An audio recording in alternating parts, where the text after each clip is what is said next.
Cousin, you are so pretty. Oh, you are so sweet. It's just true. How lovely that red looks, especially against that light background. You are popping for this Friday. Yay. That was the goal.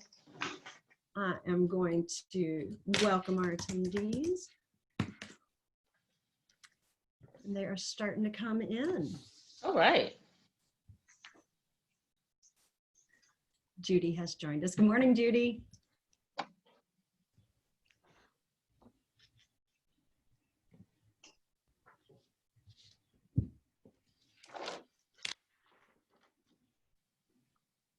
Good morning.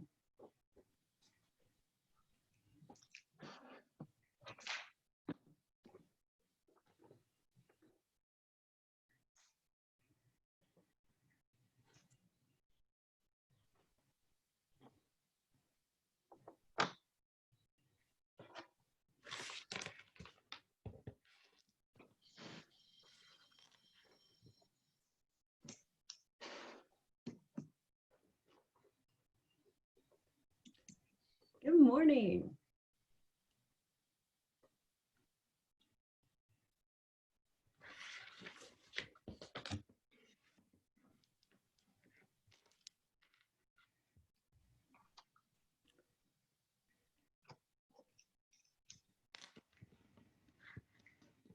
Good morning, Lord. Yes, we are recording and we will host this on our website a little later today. That website is lirealtor.com/COVID.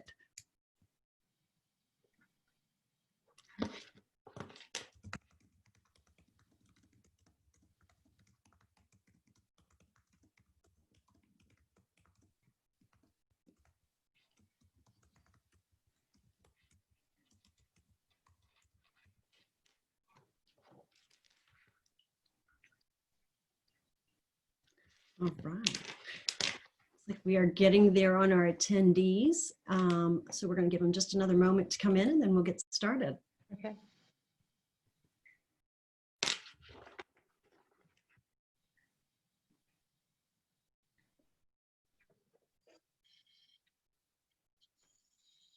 All right.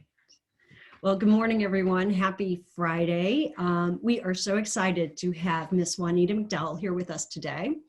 Juanita and her training firm deliver over 200 workshops and seminars to agents, entrepreneurs, and corporate employees across the nation each year.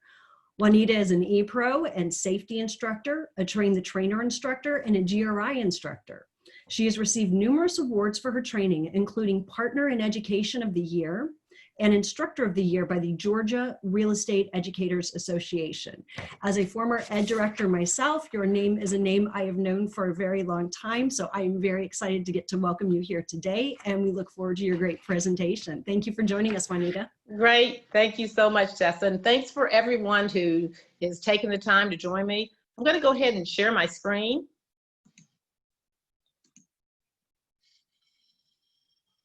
I'm going to start here.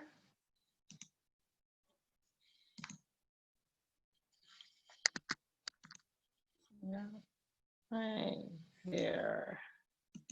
All right. Thank you again for that introduction. And I'm excited because this is one of my favorite topics to teach. I am going to be teaching from this PowerPoint, and I also have a handout which I'll send to Marianne at the end of this session. But it's exciting to have everybody linked in and making sure that they are going to have their social media ready to go as we look forward to the future. One of the things that I like to do, I like to start with just giving you just sort of an idea of what we're going to be covering today. For the next 90 minutes, I wanted to first start out by laying down the foundation, because that's so important that we understand that not everybody's in the same place. So I want to give you a little bit of foundation, and then I want to help you expand your visibility. Now, notice that I didn't say I'm going to teach you Instagram and Facebook. I said I want to help you expand your visibility in the marketplace, and it just so happens we're going to do that using the platform Instagram and Facebook today. I want to cover both of those. Maybe I'll give a little bit more time to Instagram because a lot of people want to lean into that. But for the most part, we'll have equal share there of time. But let's start with foundation, because I believe that's the key to really making your social media work. It's understanding the why. It's understanding why you're busy but it's something you need to take time and do. So it's clear we've all got things that we've got to do. And in order to attract clients, which is our main goal, we really need to make sure we're doing all of these things. And I want to be very clear about this. We don't want to stop doing any of them. We still need to get out eye to eye, toe to toe, network. But it just so happens for this session today, we're going to be covering that green box called social media. The bottom line is your potential pipeline is all over. Though you may only be licensed in one state or two, the bottom line is if I live in Arizona and I want to move to your market area, I need to find you, which means that you need to have a strong presence online. There is an old term called your personal digital footprint. And basically it's where you leave digital tracks online. I like to change that a little bit when I'm teaching social media because I believe you need a strong business footprint, which means that you need to leave tracks of your expertise and basically your availability. And that comes through social media. So you're going to hear me talk about this footprint, the whole idea of leaving a path for potential home buyers to find you. That's a big topic that we need to cover today because it's really the why we do it. So if you think about it, there are basically only 3 ways that someone's going to find you online. Now, let's just kind of cover the other 2, though we're going to focus on this one. You can use search engine marketing, which means you're going to call Google today and say, hey, I want to take out some ads. Very expensive, but it's one way to do it. The second way, which we will talk about a little bit later on, is search engine optimization, which means now we're going to be creating content so that we can organically be found online. But primarily, here's our goal, which is the third way to be found online. And it's social media optimization. Another way of thinking about it is hub and spoke. So when you think about the whole concept, what you're trying to do now is create content. You want to create content on a very important spoke or social media channel.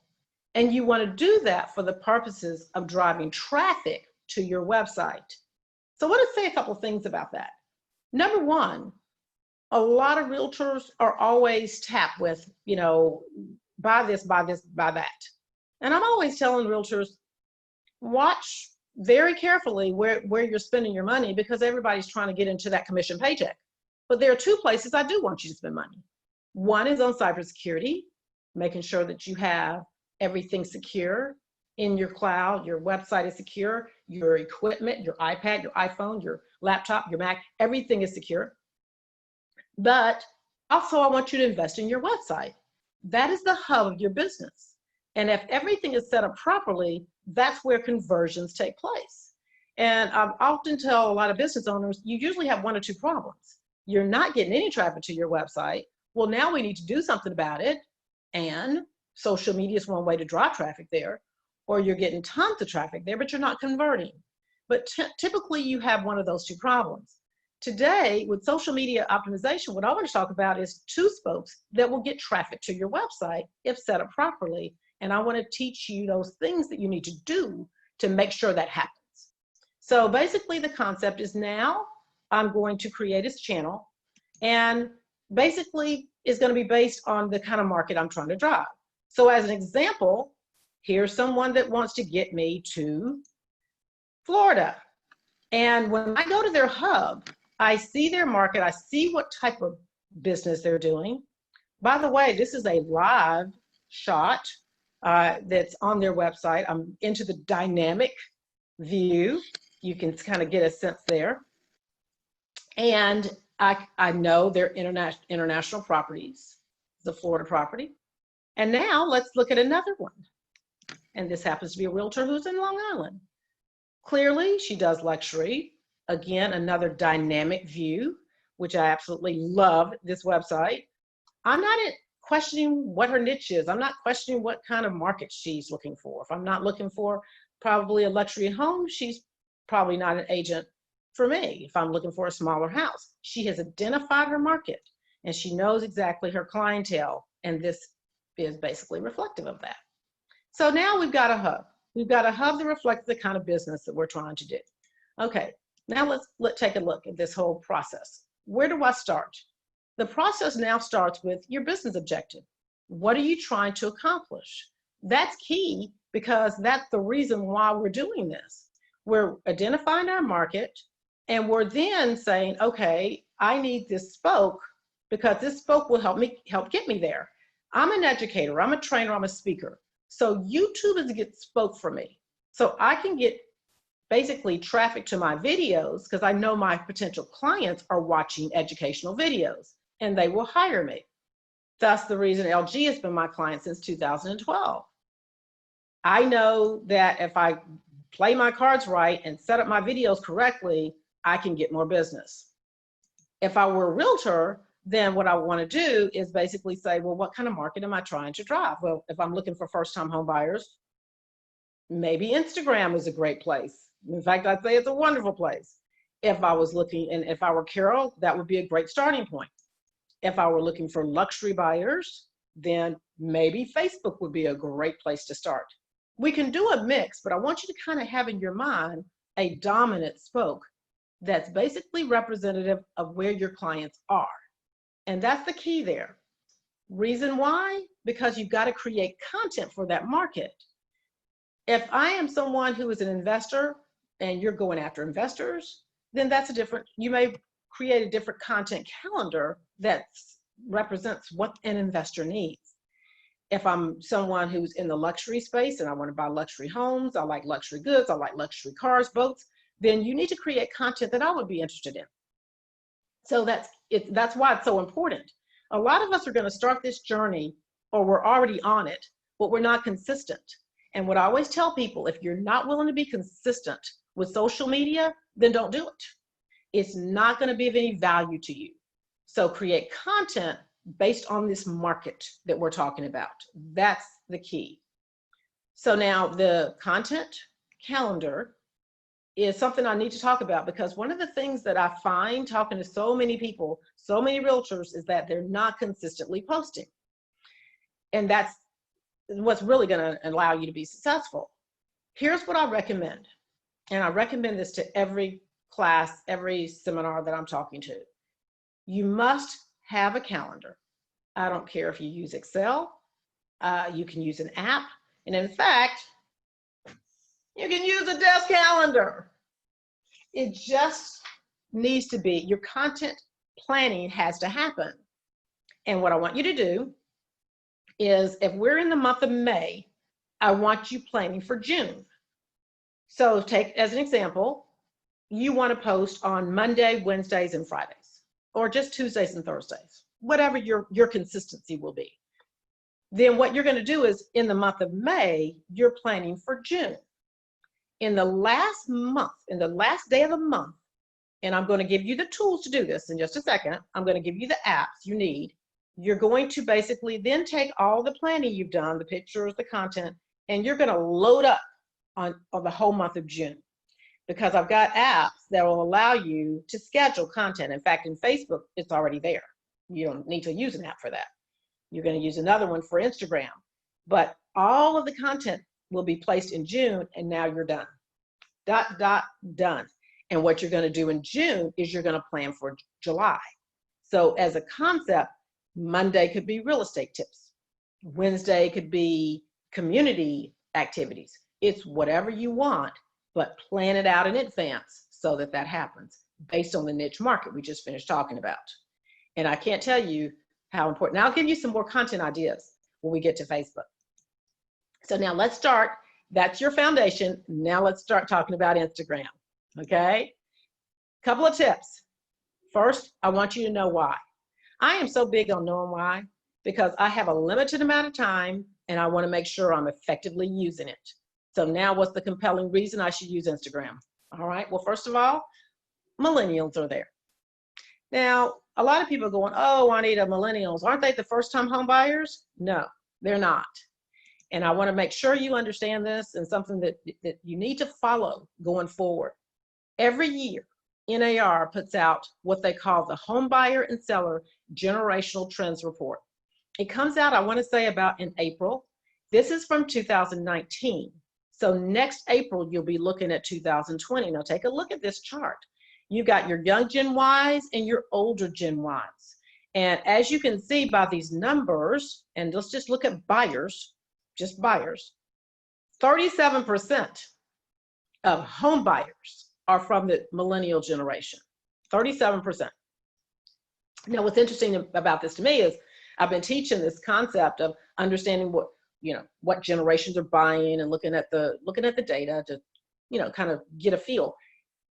Maybe 3 or 4 years ago, I was saying to a class, 32% of home buyers are millennials. And today, or last year, we saw where in 2019, 37, that number's growing. And some of you are working with, millennial clients.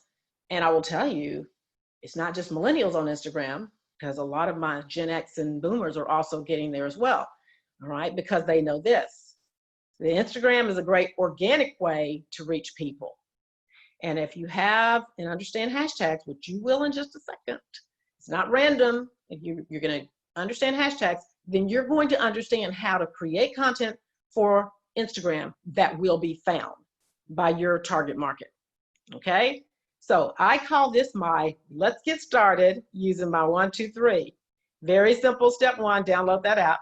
And I'm going to give you in a little bit some other Instagram apps that would be very helpful to you. All right, now, believe it or not, I have found I need to pause on my step 2, which is to snap a picture. Everybody take out your phones, okay? I can't see you right now, but I want you to go ahead and grab your phone for me. All right, I'm going to give you some how to take a picture with the smartphone tips right now. All right, so everybody pick it up. I know I have Android users and iPhone users, and I'm going to give you my step 1. Got to clean the lens. Everybody's taking pictures and they don't do this first. This is your first step. Now, I see someone in my mind's eye using their clothes. No, we don't want to use our clothes. We need to use a microfiber cloth because that's going to truly clean our lens until it sparkles, okay? Now, that's important because if we have a dirty lens, we're not going to take a really good picture, and we want a nice, clean picture.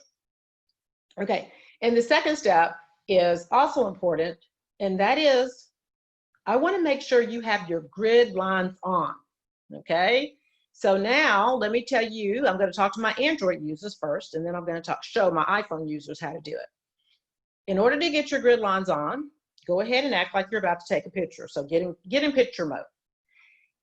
You're going to then see settings. You're going to see a settings key, okay? So while you're in the picture taking mode, click on settings, and that's where you're going to see the grid function. It's like right when you're about to take a picture, okay? Okay, and turn those grid lines on 3 by 3. And now I want to talk to my iPhone users. I want you to go to settings, just hit settings, and go all the way down this page, all the way down. You're going to see music, TV, and you're going to see photos and camera. I'm going to click on camera. There we go. And then you're going to see grid. Make sure that's turned on. All right, now we're getting close. Now, Juanita, why do we need to have the grid on? Well, because when you're trying to take a really good picture, I want you to learn something. It's called the rule of thirds. And I know I didn't have anybody teach me this years ago. I stumbled across it. But once I learned it, it was like, whoa, my pictures look so much better. So here's the rule of thirds.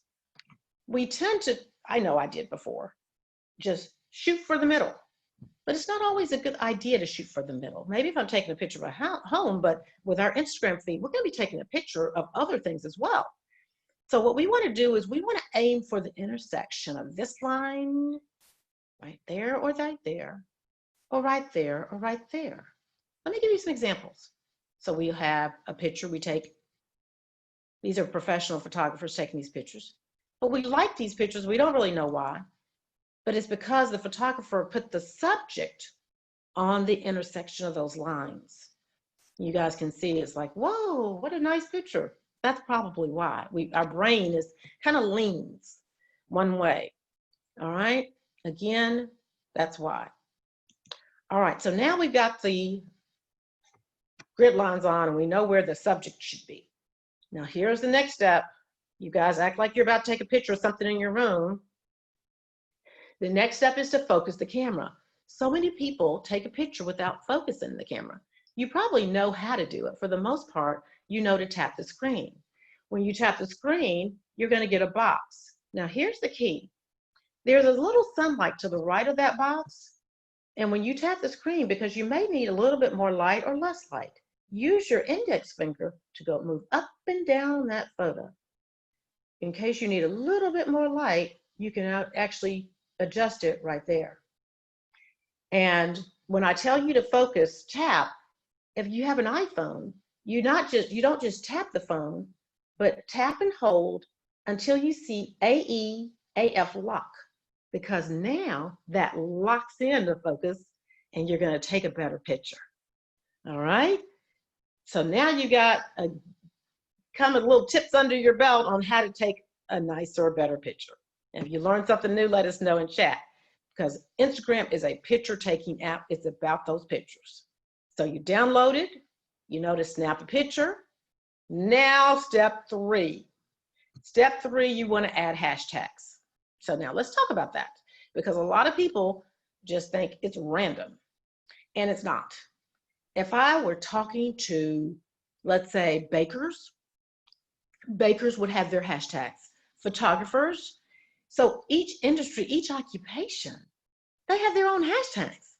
So while it's great to have your own branded hashtags, but I need you to know, I want you to be strategic about which hashtags that you use. So I'm going to have to give you some homework. I want you to understand, first of all, what they are and what they do. Hashtags basically enable Instagram and Twitter, go ahead and list all the platforms, let you use them now, even Pinterest. But they allow that platform to group your images into particular topics on the platform, which is very important. Okay, so now what we're going to do is we're going to, for homework, Google hashtags every realtor should know. You guys see that? All right. And what you're going to do is you're going to look at this, look at the list, because it's important that you see all the different options. Let's go through and look down the page. You're going to see, because they measure it year over year, so we'll see 2020 next year. Take a look at that, at what we see. Okay. We've got 97 real estate hashtags for 2019, Instagram, Twitter, more. You'll see 30 Instagram hashtags for real estate agents. You guys see that? Okay, we need to know what they are. We need to know the best hashtags. All right, and what you're going to do, and I'll just say, pick on this link as an example. You're going to see all the hashtags, and all you're going to do is personalize them. So for real estate, we would say Long Island, New York, and so forth. So you're just going to make sure you put, say, in properties or homes for sale, you personalize them with your city and state. You can still use the hashtag without the personalization, but you definitely want to use both in that case. Now you know what I'm looking for. When I go looking and I'm using the search feature function in the different platforms, I'm not just looking for any hashtag, I'm using a specific hashtag for what I'm doing. You can also find your hashtags by location. Every city and state has their own hashtags. So you can use the tags finder to make sure that you know what hashtags are used in your location.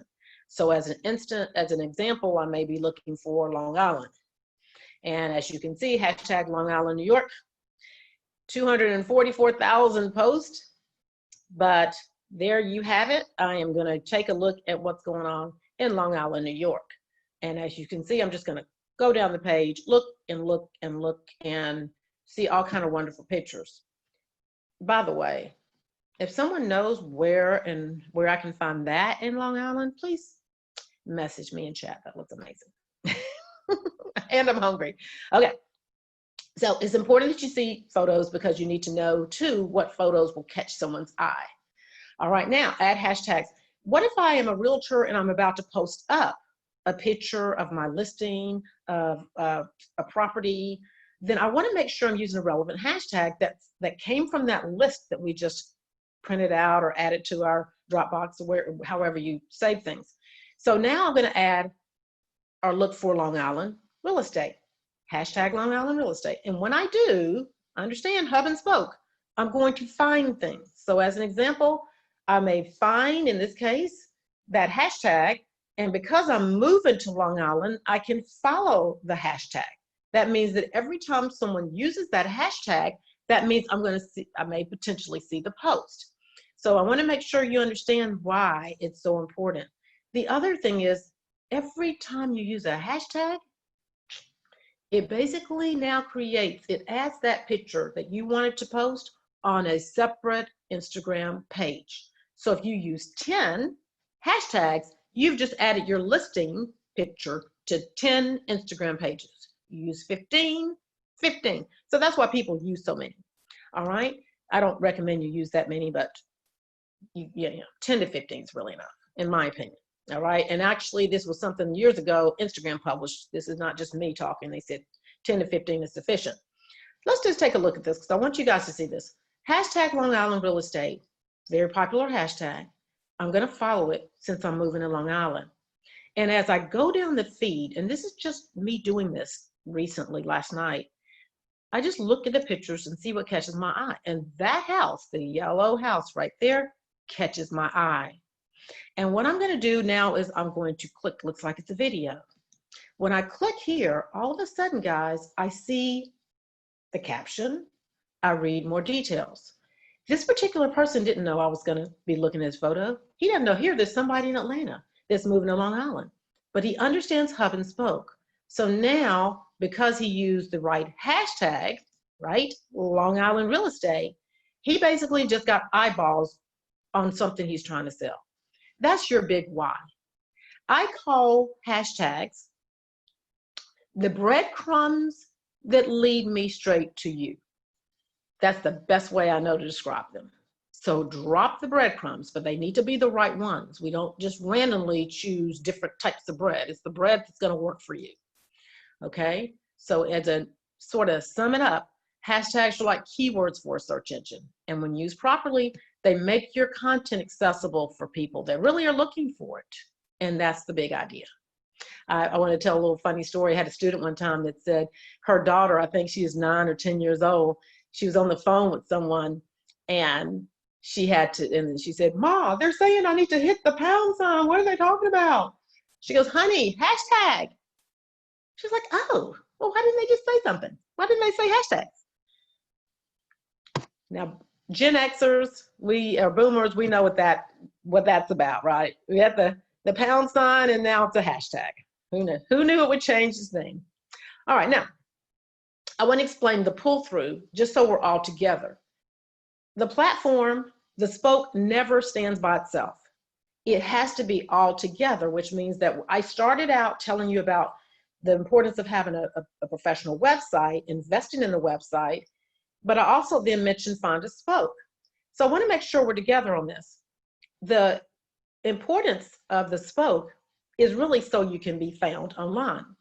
You're putting content that's relevant to your expertise, but I don't want us to be confused. I don't want a shabby website because there's a certain pull-through in order to get conversions. So let's use an example of an Atlanta real estate agent here who has posted up on Instagram, and she used the hashtag Atlanta real estate agent. So you can see her picture here. Now, this is what I mean by the pull-through. Most people find in their feed, or just they're finding, if they follow you, you're in their feed, but basically now they're finding your content. And when they find something that's interesting to them, they're going to read the caption and typically click on your profile. When they click on your profile, that takes them to your profile. Now, hub and spoke, the spoke is going to allow them to basically, if it's set up properly, get to your website, your hub. And that's the key. The next step is very important, and that's why I want you to have a professional website, because, okay, I was impressed with what you put on Instagram, but the pull-through is let's go all the way with the same professionalism, etc. So in this case, click, get to her website. It looks as professional as what I saw in her feed. And now I see she's a blogger, she's providing extra content. I go down the page and everything sort of checks. My first impression ended up being a good one, and so forth. but I want you to make sure you understand people are clicking and they're going to investigate you if they see something that they like. So that's the importance of having a good hub. Okay, so I'm going to pause. And Marianne, if there's any comments or questions you're seeing in chat, if you want to let me know, and if not, I'll just keep pushing ahead.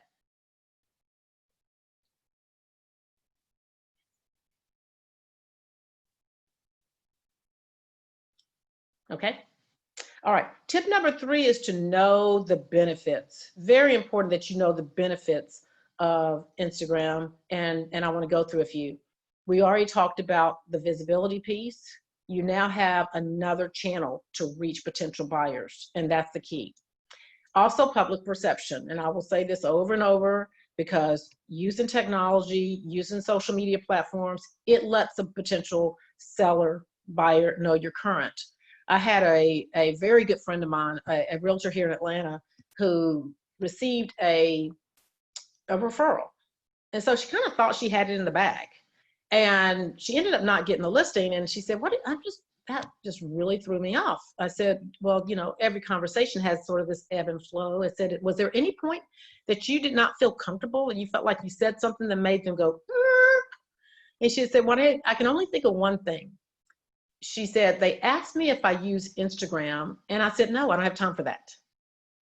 And I do remember the look on their faces, on their face was like, okay. And I said, I wish you hadn't said that. I said, think about it. It's you know, and the benefits of it, people probably, let's say the 2 o'clock sold them on the benefits. And then at 4 o'clock, when they asked you about, you know, Instagram, you said, I don't have time. You know, so, you know, their perception is you're not current. It could have been, I mean, I don't know, but just some thought there. There is someone I want you to follow as an example of someone to me who has done a really good job with her Instagram feed. Take a look at what she's done, and let's have a look at some things that I think are really remarkable. So her name, her handle, if you will, on Instagram, her username is Orlando Real Estate. She was featured in Inman News. And she just does a lot of things right on Instagram, and I just want to point out some things that I want you to do as well. For starters, you can see that she doesn't overwhelm you with the paragraph. There's nothing to read, just a couple of little quick bullets. So if you're looking at her profile page on Instagram, you're seeing, number one, she's a native. She's pinned herself to the Orlando page by using hashtag Orlando. Don't hesitate to use, don't go crazy with this, 1 or 2 will do, a hashtag in your bio. Then there's just the other key things about her that are important to her that she wants you to know. Interior design junkie. That's going to be a nice little thing because when you see her feed, she sort of follows through with that. Also, she uses a Linktree URL. She doesn't use her website URL. So let me explain what Linktree does. Because Instagram only gives you one link to your hub, and it takes you right there, that's fine. Linktree, free of charge, by the way, free application, will allow you to link various links that you have, your website, your LinkedIn, your Twitter, whatever you want. Let's take a look at Nicole's and you can see what I'm talking about.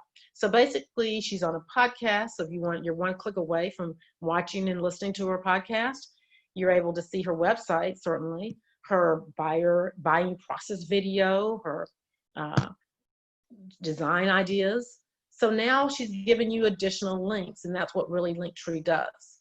So take a look at that. It may work for you. And some people say, no, I want them to get to my website. I want to convert as soon as possible.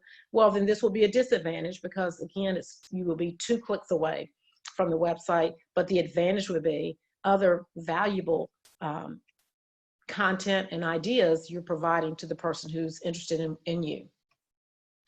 All right, so here's her feed. So I just want you to take a look at the quality of her photos. Notice she's not just about the house, but she'll also share things that are in Orlando. Even her quotes are consistent, her color scheme, it's just all professionally, it's just well done. And I really can appreciate that. I think this takes a lot of work to kind of make sure you're not just posting anything up. Every now and then she comes into the feed. And it's important that people see you every now and then. Sometimes you see her son. I think that when you're looking at the whole idea of social media, sharing a little bit of yourself is always a good idea, okay? I know that a lot of people think, well, I don't want to share my personal business with people. Well, you're not sharing your personal business, and I certainly wouldn't ask you to do that. But I believe that if you make it all about real estate, real estate, real estate, that tends to get boring. Share something that is important to you. If you did a walk to end Alzheimer's, then let me see you in your warm-ups and your, you're a real person. If you did a walk to end breast cancer, if you are doing a backpack for charity, include those things that are important. I think that it makes it, it kind of makes your feed look interesting. If you're a dog lover, then show your dog, hashtag dog lover, and know all the hashtags with dog lovers, because that could bring more eyeballs to you for a different reason. Make sure that you understand emojis are also hashtags. The emoji, the little, is it the pink rose or the pink flower? It's one of the most popular hashtags on Instagram. So if you're a gardener, you like to be outside and play in the dirt, show me who you are. Be well-rounded. That's very, very important, okay? So the other thing that I want to say is tell the story. Never just post up and not tell me what I'm looking at. Believe it or not, I've seen it. You want to make sure you give me a caption. And one of the reasons that Nicole's posts work so well, a lot of them, they tell the story. Also, the way she posts, let's go back. If you'll notice that in this particular post, she's giving me basically a caption with 1 or 2 hashtags. I don't like it when you just cram a bunch of hashtags into your caption. Another way to do it is to comment. So add the hashtags as a separate comment. And what that tends to do is, one, it makes it look more, more aesthetically pleasing, but also it allows me to focus on the caption. So that's one of those things that I would like you to see you do as well. But don't forget, tell me what I'm looking at and why it's important. All right. And there's another example of her post that's outside of real estate. Want to make sure that, because I get, when I share her feed, a lot of people say, well, she's probably using a professional photography. No, she's not. She's using her iPhone. And that's right here where she says, my iPhone photos start to have the best engagement. So that's what she uses and has been using for a while. So I wanted to share that with you guys, because you have the tools, you have the technology to get going and get started with this. Okay. All right. Let's see where we are here.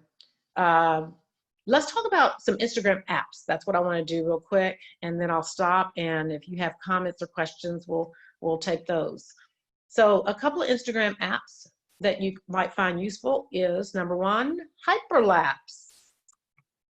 Here's your challenge in my mind, and mine as well. You want to be interesting. You want to mix things up. So you don't want to do the same thing every time. So you want your feed to not just include static images. You want it to include stories. You want it to include, we're going to talk IGTV in a bit. You want to include something like this, and it will just make it interesting. I'm going to share an example of a hyperlapse video. It does 2 things. It speeds up, of course, hyperlapse speeds up what's going on. So I've seen a lot of realtors using, if there's a festival in town or something going on, they can get it done really, really quickly. The one I'm about to share with you, it comes from an article that was called 7 Amazing Videos Show How Instagram's New Hyperlapse Apps Will Revolutionize. This was just done, and I will tell you that it's a whole bunch of different pictures and videos, hyperlapse videos. The one that I chose, however, is by Paul Trillo. Hope I'm pronouncing his last name right. And it's a Brooklyn brewery mash. Okay, so it's a trip through Brooklyn in 3,000 photos. So I guess if you were to go to all these places and do all these things, you'd be looking at 3,000. It's a whirlwind. We're going to take a look at it, and let's just do. There's not really sound except the little, the sort of windy sound that comes with it. But let's take a look so you get an idea of what the a hyperlapse looks like using this app. So let's go.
Just want you guys to see that.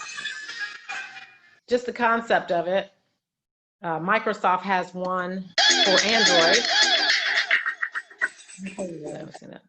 And hyperlapse for the iPhone is also another one. So it's just another way to just mix it up. Doesn't have to be that long.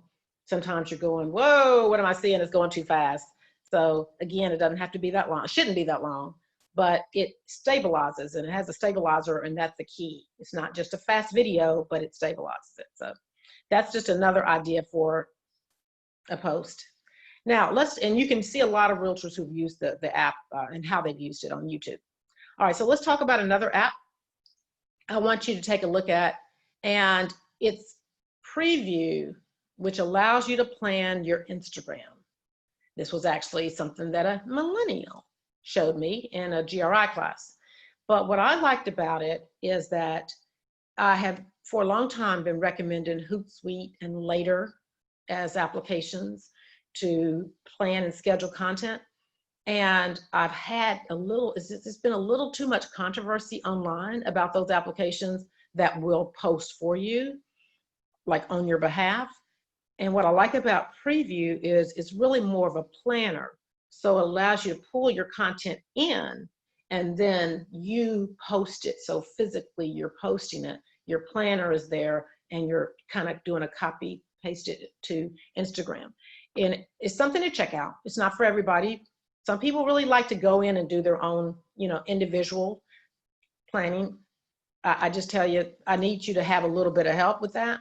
So try this app and see if it works for you. Again, it's called Preview, and there's a step-by-step tutorial that gives you more details about it, but it's definitely something I want you to take a look at. Okay, and then the last app, and then we'll stop, is IGTV. A lot of you who are already using Instagram, you were doing Instagram stories, but the problem there was, you had, this 24-hour people could watch, and and then Instagram stories weren't that long, and people were, here's what Instagram said: we need to compete with YouTube. That's what we need to do. Why don't we just do this? Why don't we let people record longer videos on Instagram? So there you have it. Portrait mode. It's basically Instagram's answer to YouTube. You get now to have opportunity to have longer videos, and it is designed for mobile. So you're shooting in portrait. I would love for you to consider using IGTV. It's already on the app. It's an in-app edition. I mean, you see the little TV.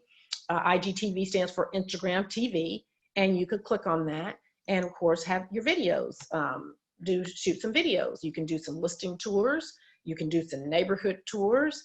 If you have a list of commonly asked questions, then you can do an IGTV with, today I was asked, or quite often I'm asked, and it's just you right there on the screen. Set it up, make sure you have a nice thumbnail. It's just like YouTube in that now once you start posting IGTV or videos, you're going to get to see comments. You're going to get to see audience retention, engagement. It gives you more analytics to see if it's the kind of content that people are looking for. My big thing is if you're already shooting videos, here's another place to share it. And a lot of you are already creating content. You're creating videos for Facebook. So if you're already creating videos there, this is another place for you to create videos. And remember, the business footprint, that's our goal. We want to make sure that we're expanding our footprint. I tell that some of my brand new realtors, I say, here's what I want you to think about. You're brand new. Why would I use you when I can use Sue or Bob and they have 30 years in the business? And I said, now let me answer it. The reason I would use you is simply because everywhere I go, I'm looking for things to do, places to eat, all the things that I'm looking for, I always see your content. You have to, and I'm gonna invent this verb, out content everybody else. no one's stopping you from creating content. And it's really going to be something you have to do when you're starting out. I want to have you check out too, because I am limited in time, but I wanted you to check out a guide to Instagram TV for realtors. And it's from this link here from myrealpage.com. It will give you more details about using IGTV. Don't want you to be afraid of it. Something you need to lean in and try to do. So very beneficial. And Instagram, by the way, also has a help.instagram.com, because a lot of people are thinking, well, what are the upload requirements and how many minutes? And so this gives you the more details if this sounds like something you want to do. Again, if you're already posting up on YouTube, why not post it up on Instagram? All right. So now, before we get to Facebook, let's see how we're doing, Marianne. Do we have questions and comments coming in? Let's see. We've got a lot of questions. Okay. Why don't we stop here and answer some of the common ones you're seeing, or just whatever you feel would be a good question. I'll go just step back for a second. Place where they can get a website developed. Okay, let's start there. So there are lots of options for that. As a realtor member, NAR has what they call technology partners. And the technology partners, I'm just going to name one, is Playster. They do websites for them, and they have different plans, and you get discounts as a member. But let's just be honest with you, I am leaning toward you having someone develop your website. Now, let me just tell you one way to go. One way to go is a website called Upwork.com. And Upwork, basically, UPWORK, Upwork allows you to set up, free account, but you get to set up a proposal.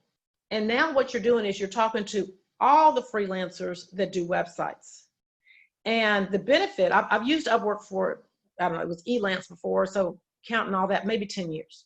The benefit is now I can see your portfolio of work. I can specify, I can say to you, I only want someone who has worked on a real estate website. I can say, this is an example of a real estate website I really like.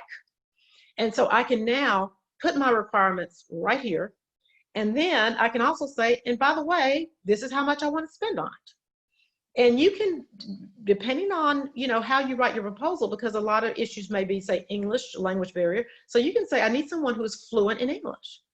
And, and for my cases, I always write that. They don't have to be from the United States, but they have to be fluent in English. You can even do interviews to make sure that they are, because communication is going to be an important part of the process. So Upwork allows me to do all of that, get the perfect designer, and usually for me, pay the exact price that I want to pay. And I'm very careful with the requirements that I, have, if I were you, per the real estate commission. Make sure, if you got as an example, your logo.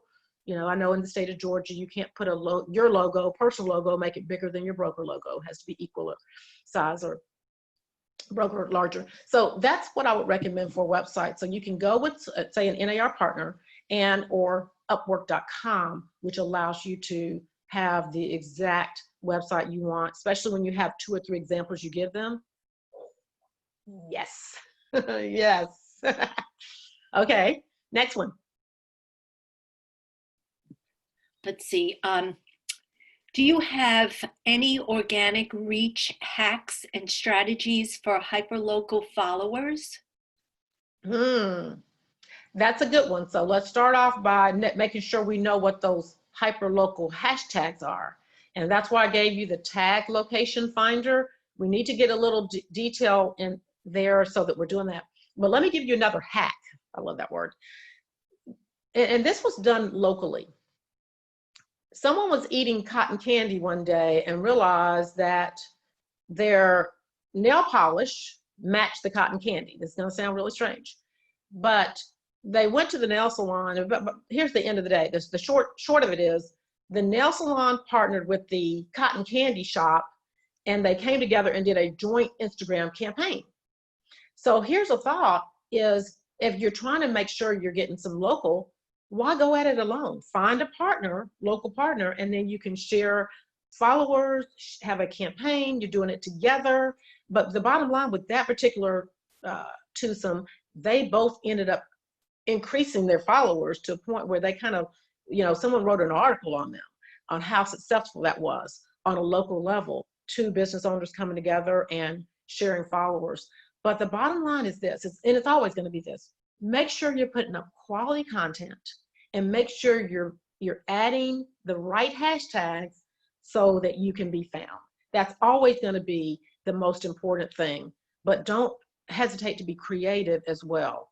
If you have a Facebook business page, which we're going to talk about linking in a minute, but you can link things together, and that's going to help out a little bit, because at that point you can also do some sponsored ads on Instagram. You have to have a Facebook business page to do that. But there, you can get started by just thinking through what kind of local content that's going to be valuable to locals. That's the key. And I'm going to give you content ideas in the next module. So we'll look at that in more detail. Great question. Thank you. Yes. Juanita, we have a question here. If you have a few businesses, should you have 2 Instagram profiles? Yes. And in fact, here's my rule on that. For each business, we have a hub and spoke. So I'd love to know like an example of the business, but like if I sell scarves and jewelry, that's one hub and spoke. If I sell real estate, that's one hub and spoke. So basically, I'm separating them out because I have a different audience. Now, if I have a similar audience, there may be some play, maybe some opportunity, but rarely do people have the same audience for the different businesses. I can't imagine you being a loan officer and a realtor. It's just too much. But that would be an example of occupations that would come very close.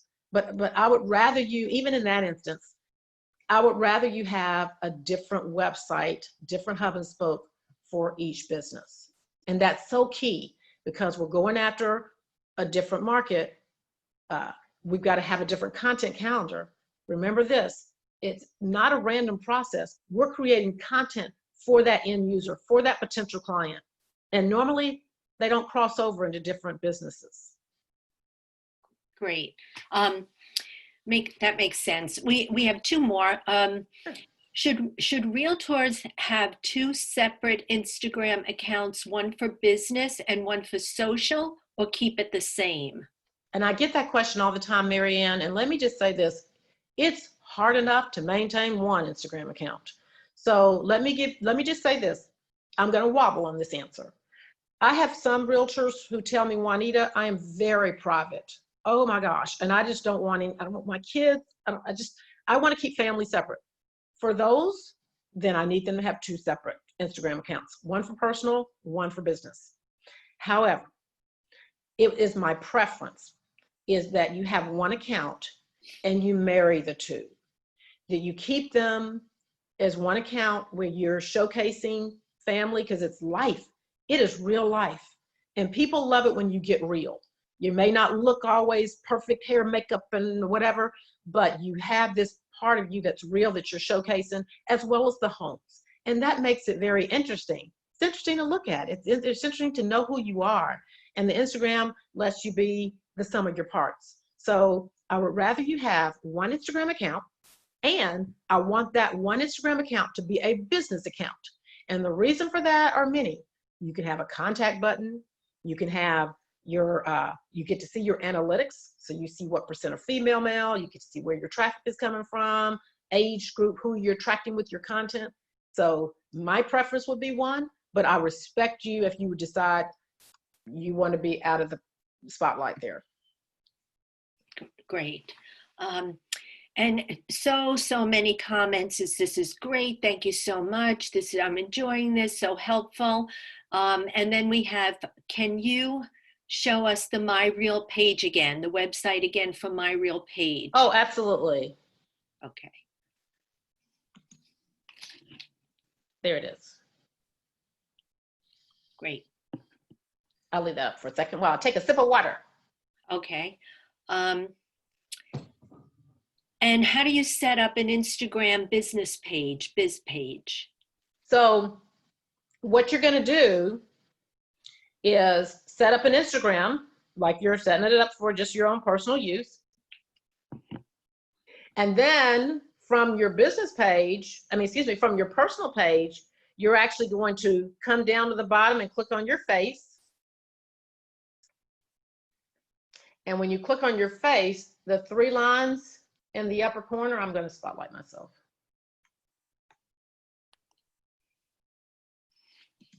Forcing me to, let me do this. Let me get out for a second.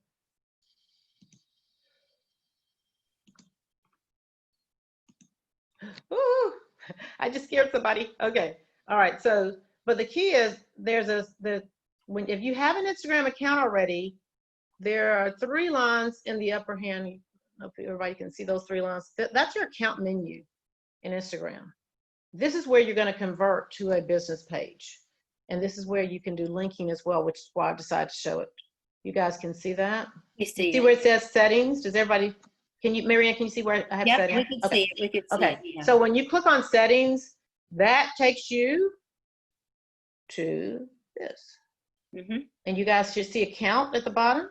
We see it. Okay, so now what you're doing, we're trying to, and by the way, don't forget to, work on all your other settings. Okay, so now the very last thing should say switch to professional.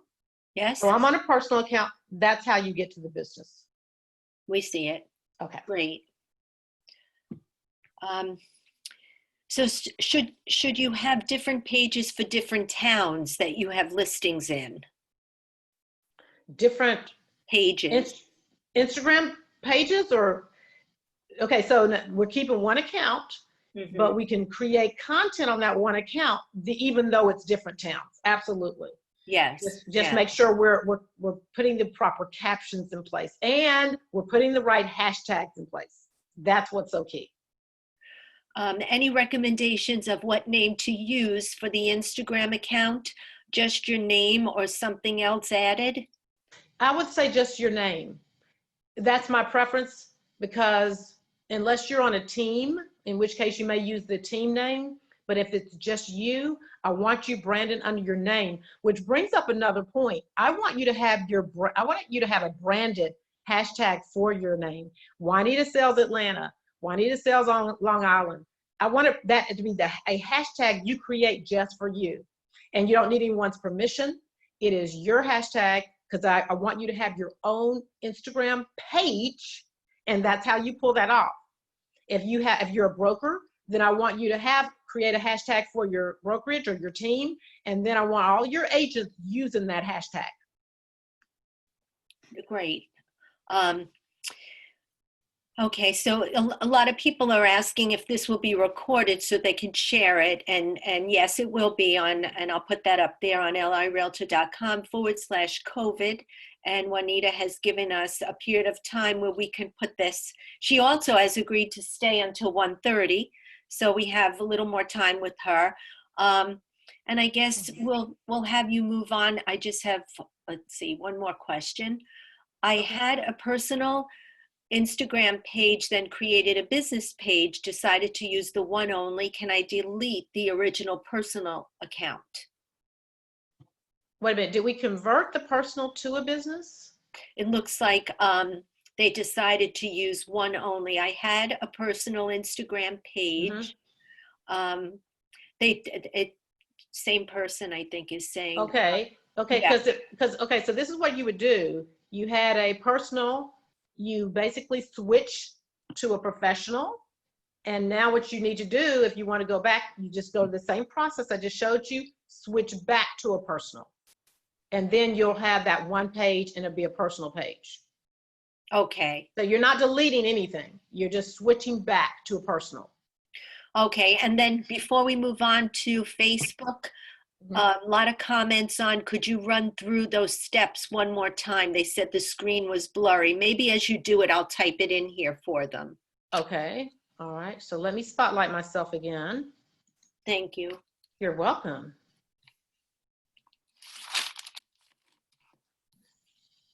Okay, I'm going to start on my everybody should see my profile page, and at the bottom, you see my little picture icon right there at the bottom of the screen. That's what I'm going to tap. If you haven't gotten rid of that. And then at the very top, you should see 3 bars. Tap the 3 bars. We call that the hamburger in the tech world. That's your account menu on Instagram. The next thing you're going to do is click on settings. I'm going to go ahead and click settings.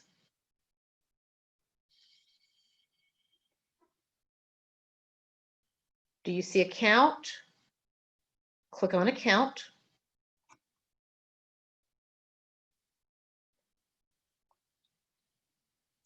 And then at the very bottom, go all the way to the bottom, you'll see where you have the ability to switch to a professional account. Did I go too fast, Marianne? Not at all. I got it all typed in for them. Oh, you are so awesome. We're a good team. Okay. Okay. Good to Okay. go. Yay. Okay, so now we are about to go to Facebook. All right. And I am going to do a Facebook lab. So you guys don't stress out when I tell you that, you know, I want you to do this, and then you're going, Juanita, how do I do that? Well, hold on, I'm going to make sure I don't just say to do it, but we do it. So we're going to go to 1:30 and hopefully add some value here to your Facebook experience. I find a lot of people aren't using notes, which is really where you get SEO, etc. So let me give you some Facebook tips that are important for your Facebook experience. First of all, I need you to know, and I just pulled this last night from the Facebook earnings report. I don't have to sell you on the fact that a lot of people are using Facebook, but I want these numbers in place in your head for a reason, because of what I'm about to tell you, what I'm about to launch with on this account. 2.5 billion active users, monthly users, okay? We call these the MAUs. We've got 1.66 billion every day. It keeps increasing every year. All right, now, the reason I share that with you, one, we all probably know we can find a client here if we know what we're doing, and you will when I talk through a couple of things. But I'm going to start with my first tip, which explains why I just showed you those numbers. Secure your account. If something happens to your account, especially a lot of you've already created Facebook business pages, there is no one to call. You saw how many users. There's no one to call if something happens. Someone clones your account, if someone hacks into your account and they lock you out, there's no one to call. So you've got to secure your account. And let me explain what I mean by that. When I say secure your account, secure your account, you're doing 3 things. Number 1, strong password. Number 2, you've set up 2-step verification. Very important, 2-step verification. And step 3, you have made sure that you have identified your 3 to 5 trusted contacts. And I will tell you, if you don't do these 3 things, don't touch this application. Don't touch it. Don't even touch it, okay? Again, number 1, and you guys need to let me know if you're going, what's she talking about? You know, Juanita, show us how to do this. Let me know, because these are critical. Again, Facebook doesn't provide support, and you're tying your business to this Facebook experience. Strong password, uppercase, lowercase, symbols, and numbers. And I don't waver on that. Uppercase, lowercase, symbols, and numbers. Number 2, make sure you set up 2-step authentication, which means that if you come to my house and want to log into your account, Facebook goes, whoa, whoa, whoa, whoa, whoa. Marianne, you've never logged into your account with this IP address. So we're going to need you to break out your smartphone, because we're going to send you a code to make sure that it's you. And the third thing is make sure you've identified those 3 to 5 trusted contacts who can send you a URL if you ever get logged out. So if you happen to hop on a free Wi-Fi at Starbucks, then, you know, all of a sudden someone's hacking into your account and they, you know, log you out, then if you've set this up, you don't have anything to worry about. So I want you guys to make sure that you do that, okay? And I don't know, Marianne, if you got anybody that needs help with that, let me know, because we will go into Facebook and show them how to do that. Number 2, very important. I need you to maintain, okay, I'm seeing some raised hands. What's going on?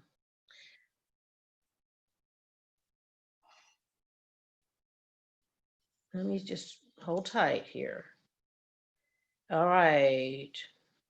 Ooh, please show, please go over. Okay, hold on. I got you guys. I got you. Guess what I'm about to show you how to do it. All right, so let's go in and make sure you know how to do this. We'll stop real quick. All right, so I'm about to show you what you're going to do there. Step 1 is to go to your account menu. The downward pointing arrow is going to be your account menu. And I want you to click on settings. You can also do this from the mobile device. I'll click settings. And then when you get to settings page, I want you to go and click on security and login. Give that a click. And now I want you to come down until you see two-factor authentication. And this is where you'll click on this and set it up. You can see that mine is on. And just as an aside, make sure you don't see anything weird here. And this is actually where you've logged in, where you're logged in. Currently, I'm in Peachtree City, Georgia, my home. If for some reason I saw something that didn't look right, I would click on these 3 dots and I would go ahead and log out. But that's me, so I'll see less.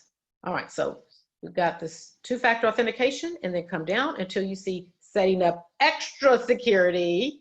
And I want you to make sure that both of these are on, but I reference specifically choosing 3 to 5 friends to contact. You'll see where it says your trusted contacts can send a URL, a code and URL from Facebook to help you log back in. Facebook understands this is important because they couldn't possibly staff for 2.5 million users, a billion users. We're saying, you guys, I'm saying billion, not millions, but billions, okay? So make sure that you set that up. And you know, I think I'm gonna hang out here in Facebook just for a minute, because a lot of the things that I wanna show you are right here. My number 2 is maintaining the relationship with your former clients. And that's because sometimes you get busy and you don't have time to just be top of mind with them. And I love former clients because they are helping you. That's a source of referrals. So now one of the things that I want you to do, and rather than say it in the PowerPoint, let me show you what I mean, is I want you to create a list of those clients that are, they're great, you know, they become friends sometime during the transaction. Keep them in a separate list so you can see them separately. Now let me explain what I mean. When you log into Facebook, you're seeing what Facebook wants you to see. Yes, they're your friends, but the problem is they're your friends that are just that, they're your friends. And sometimes they're not close friends, but they're people that really, they use the interface so much that you probably see them if you're friends with them. They have what you have, a very high engagement score. But I'd rather you see who you want to see. And the way you do that is you create friend list, and then you can look by list. So you're going to come over here to the left navigation, and you'll see this icon. You may have to see more. Mine is right here because I use it all the time. And you see where it says friend list. Go ahead and give that a click. And now to create one, you're going to come over here and say create list. And now what you're doing is you're about to create a list, and you can call it whatever you want to call it. I just recommend you call it former clients, so call it whatever. And then what you can do is start typing in people that you know are former clients. And then once you type them all in, then say create. And you can actually do this from their name when they're in the feed, so if you don't remember them all, that's okay. But let me give you 2 advantages to doing this, because I wanted you to maintain the relationship. So what now, instead of when you're in Facebook, you just came to your feed, instead of seeing what Facebook shows you, now you can switch. You can come over here to friend list, and now you can pick out, say in this case, I'm on my way to Alabama. Let's see what my former clients are doing in Alabama. And now what comes to my feed are my former clients. And I can get mind share with them and stay top of mind by liking, commenting, share just down this feed rather than having to go find them. The other benefit to this is that you can also message them. I do a customer appreciation day. So let's say that I'm a realtor here and I'm going to say, hey, save the date. So save the date. Now this allows me to say, you know, I got Pi Day coming up on so-and-so, so-and-so. Now, I don't want to share that with all my friends. So now watch what I do. I'm going to take the audience selector and I'm going to say, let's switch it. I'm going to go to more. And I'm going to say, see all.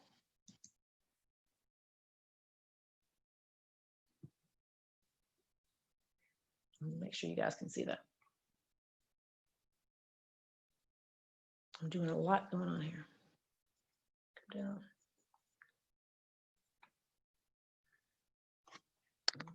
There we go. Let me do this so you can see the whole thing. Okay. More. See all. And then you want to choose custom. And then what you're going to do is you're going to switch from friends to, in this case, former clients. There we go. So no, I don't want friends to see this. I want to do a custom privacy post to who? So there we go. And then I save the changes. So that's just one thing that you can do that allows you to get mind share with former clients, also see their posts, you know, and also message them as needed when you have a need. Juanita, can you Yes. just show them, I'm seeing in the comment, can you show them how to get there again, create a list, a specific list? Okay. Of course. So now what we're going to do, I'm just going to reload the site because I want you to see from the beginning. You see in the left nav where it says friend list, give that a click. You see where it says create list, click on that. And then add the list name and the people that you want and say create. And what I always tell people, and this is important, is that accepting a friend request is a two-step process. It's not one. It's a two-step process. So what you want to do is, and remember this from now on, come over here to where you see I have a friend request, and I'll pick on Rachel. I'm going to, step one, confirm. You're not finished yet. The second step is the most important step. You want to hover, click on add to list, give that a click, and now let's come out, go back in, so we get a little scrubber here, and I can come all the way down. I can add them to a list, or in fact, if I don't see them on a list, I can create one here. I'm having to move let's move that over there. There we go. And now I can add them to a list. I can put them in multiple lists. Put her in Long Island. You guys see that? And when I hit enter, she'll be added to that list. So that's just one idea. So you're starting to get friends, and then you can put them in various lists and other things like that. So you're basically now creating a list, and they don't have to, they can be in multiple lists, just so you know. Okay, so that becomes a new process, so you can create lists and you know where and how you know people. All right, so that's one thing that I want you to do. The other thing I want you to do, let's get to the business page, talk about that a little bit. Earlier I said I want the calendar published. Remember, I held up my desk calendar, okay, because I want consistency. Most of you have Facebook business pages. And what I want you to do on the business page, which is what you're looking at now, is a couple of things. I want you to, and let's just say 3 things. Let's just make this easy, and then I'll stop for questions. Number 1, on your page, I want you to do something for me. I want you to go to settings.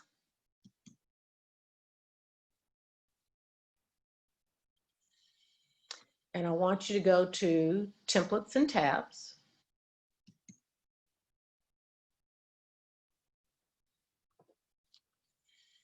And I just want you to know how to add a tab, because you've got more tabs than what you have on your page. Come down to the very bottom and say add a tab. Okay.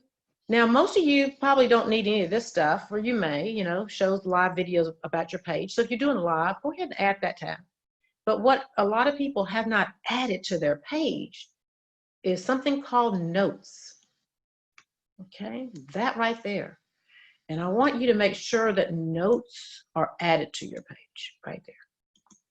Okay, add the tab notes, and turn it on. And then save it.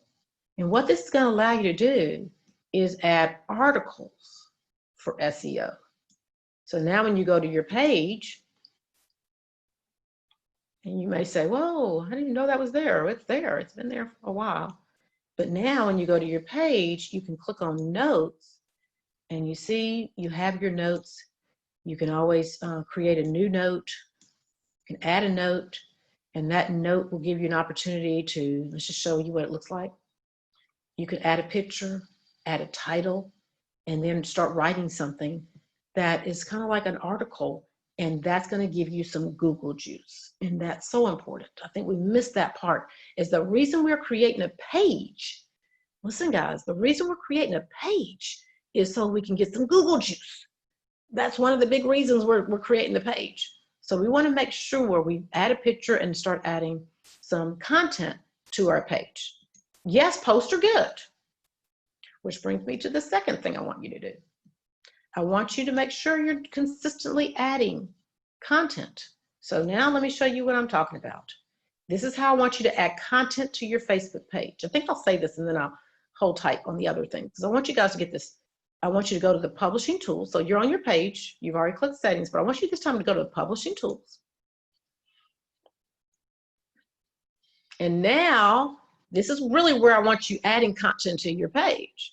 Not on the other page. I want you to create it here, because that way what you can do is don't share it now.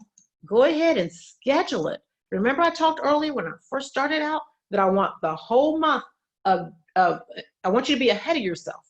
So now what I can do is come down, and instead of, I've got this content, okay, and I know what I'm publishing, make it custom, and then you can preload it. So now in May, when May 31st hits, I'm already loading June, Tuesdays and Thursdays, Tuesdays and Thursdays. So now I load my month of June and I'm done. And then I work on July and June, and that way I'm consistently posting.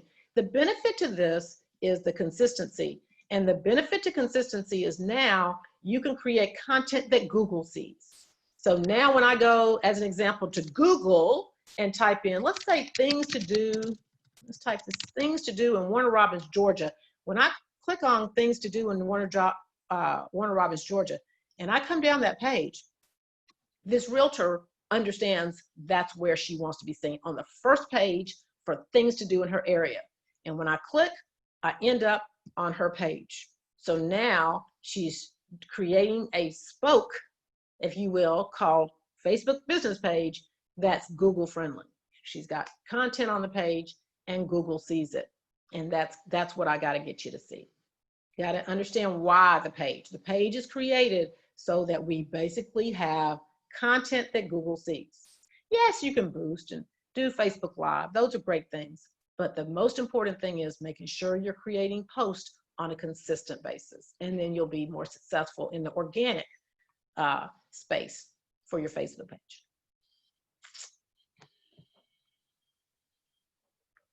Questions about that? I have a question here. Best to post 2 times a week? No, here's the answer to that.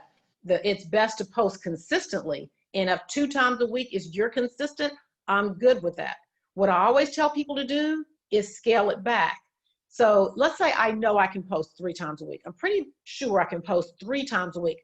Then I really want you to post twice a week. Let me tell you why. Because I want you to build inventory. There are going to be those weeks you're going to go, oh, what am I going to post up? Pull from your inventory. If you can post 3 times a week, great. 4 times a week, even better. But here's what I don't want. I don't want you to go full speed ahead 4 times a week, and then you get tired. And by June, you're petered out. Is that a New York word or a Southern word? Okay, it doesn't matter. But at the end of that 6 months, you're so tired, you go another 6 months before you post again.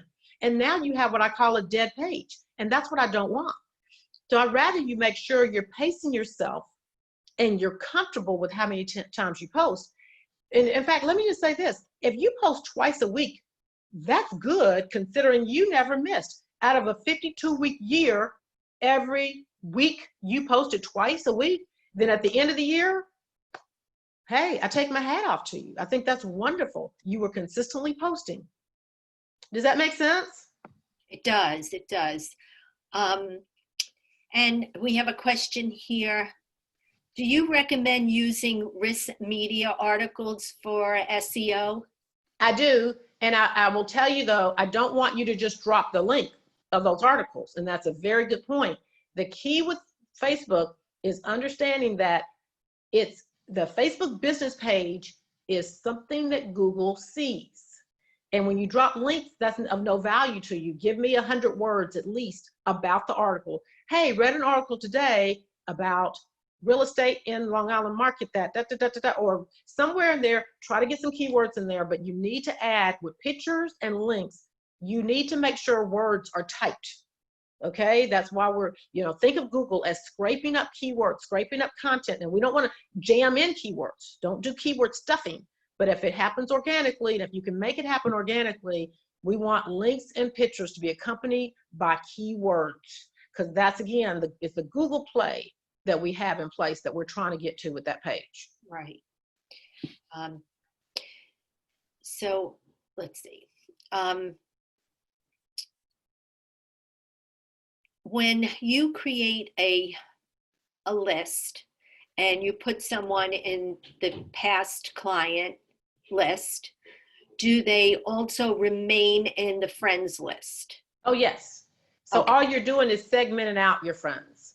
Because what tends to happen is we accept friend requests and we end up with 2,000 friends and they're just 2,000 friends. What this feature allows you to do is segment and keep them straight. And then, like, I can see family in town, family out of town, versus trying to go, I don't want to look for people. I get to see former clients. I get to see my, my board of directors at my nonprofit. I get to segment it out, and it keeps a very clean journey. They're still friends. They don't even know they're in the list. The list is an organizational feature in Facebook for you, the user. Okay. What's your opinion on posting the same content across multiple channels? So for instance, the interior of a listing, should we be doing that, or should we be making platform specific content?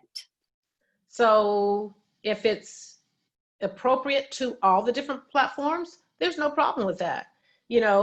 Don't show me though your picnic feature in, your Facebook personal page and then think that's appropriate for LinkedIn. It might be for Instagram, but it's not for LinkedIn, which is a purely business platform. And let me just be clear about sharing content. It's okay that you share content across the different platforms. What I'd rather you not do though is like the notes feature that I just showed you in Facebook. I don't want you copying and pasting wording. So if you do a notes page, which I call a blog page on your Facebook business page, don't copy and paste that to LinkedIn. That's always been sort of a search engine thing. When they see duplicate content, tweak the words a little bit before you actually post them on LinkedIn. But otherwise, if you have a picture that you really like, you can post that on Instagram, and it's a business picture, it's a listing picture. Post it on Instagram, post it also on Facebook. So what I'm saying is make sure you understand that there's nothing wrong with posting pictures, sharing links, but the only thing that I've always advised people against, because Google said this years ago, but they said it, made it very clear, they can pick up, their search engine, their algorithm knows how to pick up duplicate content, and it has a spammy effect, which is not good for you. So, but yes, you can share across different platforms, and as long as it's appropriate for the platform, and usually it is, because I find that Facebook and Instagram, again, you can link those together, and that's not a problem. Facebook business page, Instagram business page, you can link those together. Yeah, makes sense. Mm-hmm. Just a few more. I know we have a couple of minutes left. Of course. Should we Google keywords to use? You can. Let me tell you how you can get to keywords. A couple of different ways. Google has something called the Google Keyword Planner.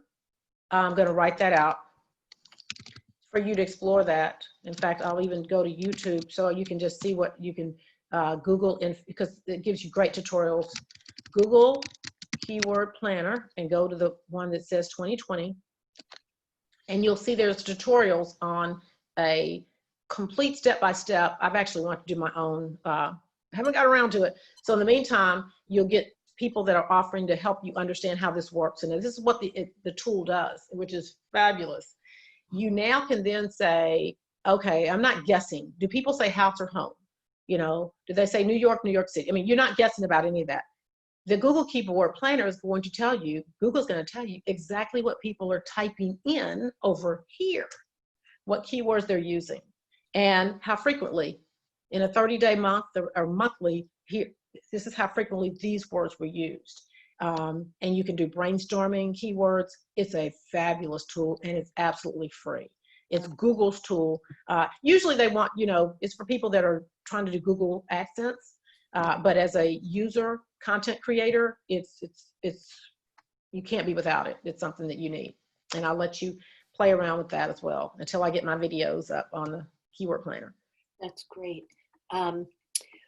Will people in friends list see posts twice if they are both in a list with general friends list? Well, no. Here's what I'm going to say on that. When you actually do a post on Facebook, you need to do it just for friends only and do it one time. And they only see it once. Right. When you want just a specific group of friends to see it, it's only going to be seen by that specific group of friends, because you're changing the audience selector to just that particular list. So either all friends can see it, and even people and people in the list won't see it twice; they'll see it once. Or make it a private. You know, I just want to just share this with this private list. I was planning a family reunion one year. I knew everybody was using Facebook. It was easier for me to take these people that were in my family, Louisiana, and I just did a list, and they were the only ones who saw the post. Okay, so this one is a long question. It says, you know, a lot of information. And in between all of this, I have to tell you, please bring her back. She is great, great delivery, simple to understand. But this realtor is asking, can you clarify something? If you have a personal page and a fan page, if someone asks to be a friend on the fan page, they end up seeing my personal page. I'm confused with this part and hesitate accepting friend requests on a fan page from unknown people. Okay, so you're not actually accepting friend requests on a fan page. So let me make sure I'm clear about this. You have a personal page where you accept friend requests. You have a business page which anyone can like. It is public. Anybody can like it. They're not seeing your personal page. Facebook has separated it out. The Facebook business page has a business function, and that's the reason you get to invite friends. But at the end of the day, when it comes to a business page, it's open. It's a public page. That's why Google's searching it, and you have people that like it. They're not seeing your personal, then nor are you accepting. You're not accepting friend requests from the business page. You're accepting friend requests from your personal page on Facebook. So your personal profile page is where you're accepting friends. So I hope everybody's clear on that. There's the profile page. I think the confusion comes in because you're creating a business page while you're in your personal account. That's what always throws people off. But it's separate. It's a separate portal. And you know, even creating lists within your business page, you can't do it. It wasn't designed for that. It was designed just for your personal Facebook experience. And in fact, to be honest with you, Facebook is very clear. Their terms of service 4.4, no commercial interest on the personal profile page. That's reserved for picnics, family, laughing, haha, etc.